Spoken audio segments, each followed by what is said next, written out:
నమస్కారం ఘంటారావానికి స్వాగతం. ముందుగా ప్రధానాంశాలు. నారాయణపేట జిల్లా మద్దూరులో కార్యకర్తలతో సీఎం భేటీ. సార్వత్రిక ఎన్నికల్లో సత్తా చాటేందుకు నేతలకు దిశానిర్దేశం. వంతెన కూలిన ఘటనపై స్పందించిన మంత్రి శ్రీధర్ బాబు వెంటనే విచారణ జరపాలని అధికారులకు ఆదేశం.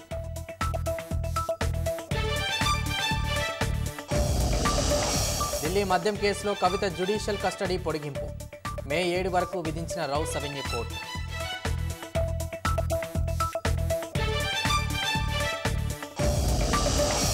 వాస్తవాలను అంగీకరించే సత్తా కాంగ్రెస్కు లేదన్న ప్రధాని.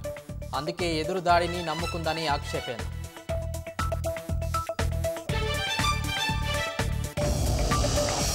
ముంబై ఎయిర్పోర్టులో 6 కోట్ల విలువైన బంగారం, వజ్రాలు స్వాధీనం. న్యూడిల్స్ ప్యాకెట్లలో ఏర్పాటు చేసి తరలిస్తున్నట్లు గుర్తింపు.